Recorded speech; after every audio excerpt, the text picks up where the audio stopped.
Okay, well this is the other air conditioner I picked up today, in addition to the big one on the trailer. An Airwell Chinese built split air conditioner, refrigerant 410A, cooling 8 kilowatts, heating 9 kilowatts. Not too sure what's wrong with it, it's just been decommissioned recently. Made in China obviously. 240 volts, input 4000 watts of power, 17.5 amps. Fairly big. I'll open her up and see what's going on in there. Okay, this thing's an inverter. It doesn't have an AC compressor in it. It's also got a lot of spiders in it by the looks of it. Yeah. That fan motor looks disturbingly similar to a Dakin one. Wouldn't surprise me if they're made at the same factory.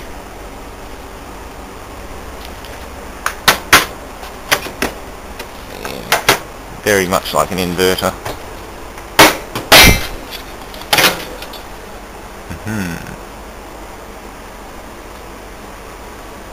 Pull this one out and, well actually I'll put power to it first and see what it does. I'll take the covers off and evict any spiders first. Okay, well that's looking a bit better. Got the massive acoustic matting and crap out of it. It's a Samsung DC compressor, 164 volts to 237 volts DC, 58 Hertz, 3 phases.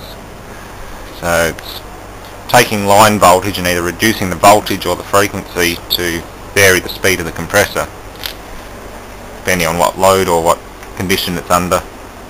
The inverter's not really sealed at all. You can see the printed circuit board underside in there. There's no cover to go over it, just the top cover, which is essentially just a drip tray. There was one spider inside it, rather large brown recluse, also known as a whitetail. They can inflict some pretty horrifying wounds, so naturally you have to get the mortine treatment. I don't like killing spiders except for bloody whitetails. Anyone who's ever been bitten by one knows it's a horrible experience. Now I was just waiting for the camera to charge up and I decided to plug it in. I got this god-awful bang from the printed circuit board. I don't know what blew up in there, but it made a hell of a crack. Scared the shit out of me. I'd say this one's toast. I've got it hooked up properly, live to neutral to neutral. There's no control signals or anything yet, and just plug it in, bang. She's toast. I'll plug it in again and see what it does. Try that again. Fire in the hole. A bit of current transfer there. Yeah, it's not going to do anything now. Stupid thing.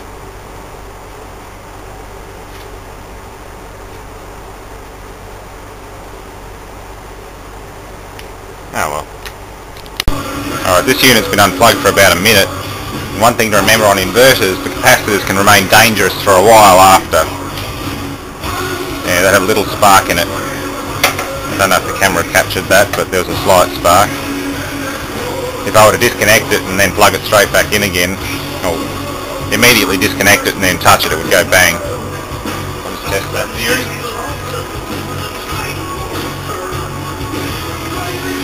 Okay, coming out. That was a good one.